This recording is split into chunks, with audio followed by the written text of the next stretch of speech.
it is important for us to talk about men and some of the aspects that affect men in their lives. And this include their health, their psychological well-being, aspects of relationship, and other aspects. And it is important that we begin this with a series of talks on men. Why is it that men have a lot of issues to do with their physical, spiritual, psychological, emotional, moral, social, environmental, and intellectual well-being? It has something to do with the fact that men have so many issues, like prostate cancer when you come to their health, like smoking, alcohol and drug abuse, other addictions including pornography and gambling. There are other aspects, egoism, the male ego.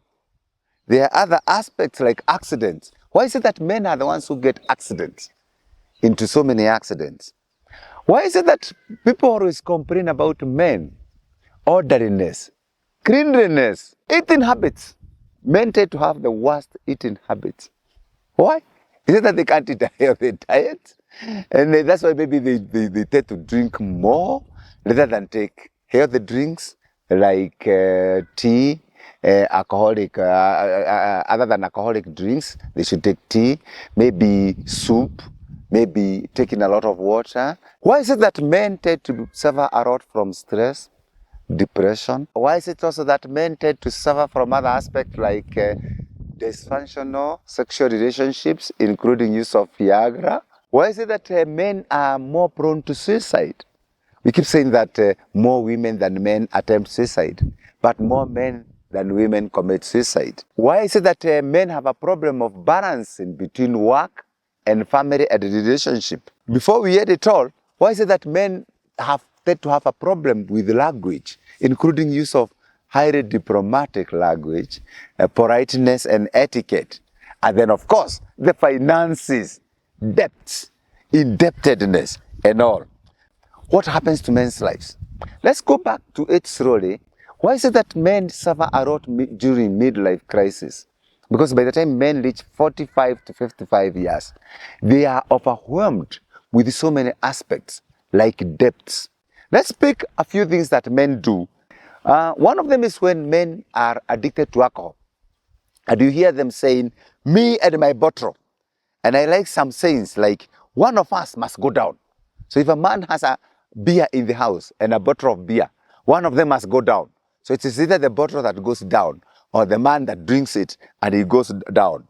And then another one is, one of us would spend the night in this room or in this house. So it is either the bottle that spent the night or the man. Let's go to another aspect. Most men don't like lighting their wheels. You know, why? Because they have so many beneficiaries, some of them whom they don't know. Yet men can do a lot of investments, including in buying shares, in the money market. And why is it that men are always the most indebted? Go to any banks. In fact, it's a known fact that if you go to any bank or financial institution and you are a lady, you are likely to get a higher loan with better interest rates than if you are a man. Why? Men are the best in not paying debts. What about spending? Men are the worst in spending liquid cash and all that. So, by the way, men tend to be highly emotional. Maybe because of so many aspects that affect them, including relationships. What is the effect of all these issues that you have outlined about men? Viagra, stress, strokes, cancer, especially prostate cancer, diabetes, heart diseases, depression, signs of stress, anger, irritation, anxiety disorders, self-injurious behaviors. Of course, suicide is included and depression is included. All these are signs that a man is not doing as well as he should. In fact, during COVID, it was very interesting that when a female and a male would be infected with COVID, the chances of men, especially after 50 years, surviving COVID were very low. The question is, why? It was because most men would be found to be having high blood pressure and would even be having some heart diseases. In some parts of the world, including Kenya, we have tried to get men after church or after a religious service or in social gatherings, so that we can persuade them to even have a few tips, like being checked on whether they have prostate cancer, high blood pressure, the heart diseases, and all that. Would you believe it? Men are the most hesitant in seeking such simple medical services. Another one, very interesting. Men are known to be the best in seeking self-medication, walking to a pharmacist. I'm having a cough, I'm having a cold, I'm not feeling well, rather than going to see a doctor. And that's why most diseases in men are diagnosed a bit too late.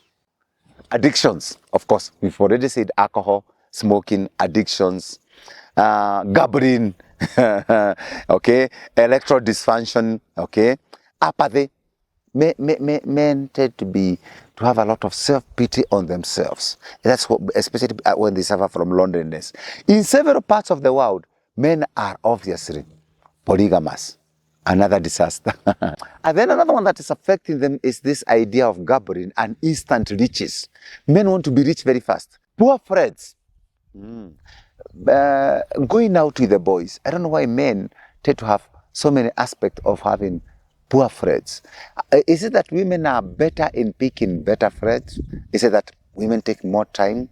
Is it that women are more careful? Okay. But we can also tell men to go easy on themselves.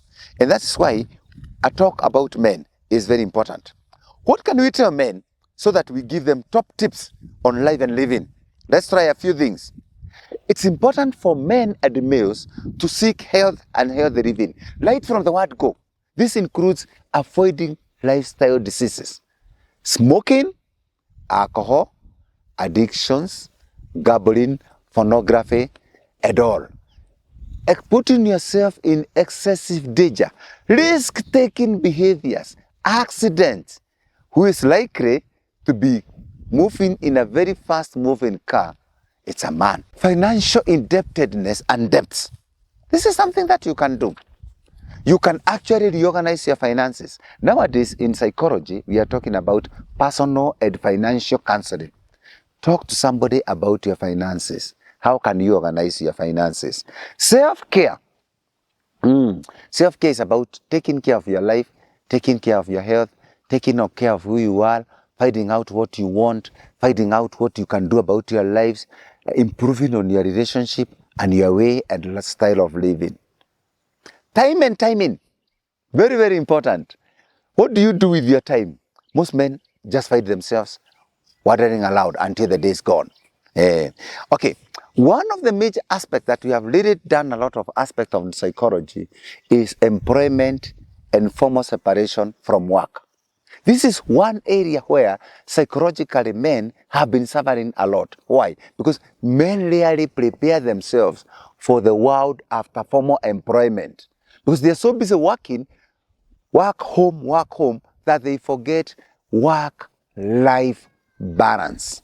So that they tend to have very poor relationships with their wives or their families. And therefore, when they end up in formal, at home or wherever after formal retirement, they tend to have very many problems. I know in this video, men seem to have very many problems. It is true. I'm a man. And I talk to a lot of men. And it is true that men tend to only see problems in their lives. But this is a combination of several aspects, including the formal employment, the lack of life, work, relationship, family balance, the lack of accommodating good health, the lack of always going out without going inside yourself to look at whom you are. And that's why we need to tell men to develop very good relationships with several people. One, with God and their spiritual well-being. Two, with the family. Three, with colleagues, even at work, neighbors, family, and others.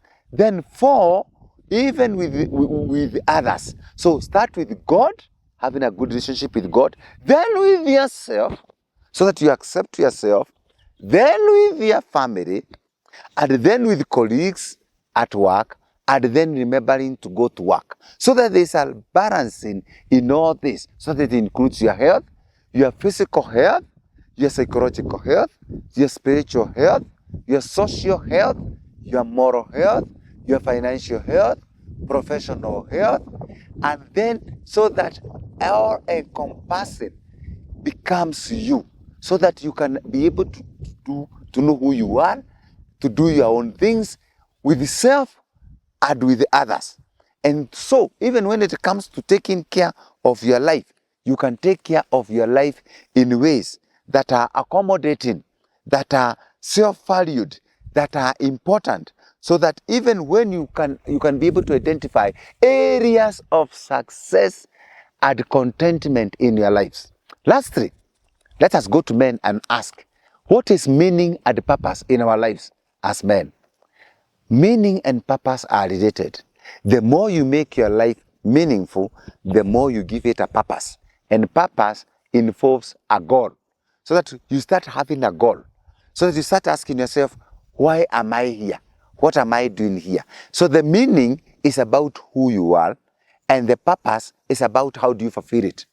And that is why, even in those of you who are Christians, we have a man in the Bible called Nicodemus who goes to Jesus at night and asks him, what can I do to inherit eternal life? Nicodemus' story is philosophical. We will leave the spiritual part of it. It is philosophical because Nicodemus is trying to ask, what is meaning and purpose in my life? Meaning is about, why am I here? What am I doing here? And the meaning and purpose for men, especially, is related to self-injurious behavior, depression, and suicide. Why?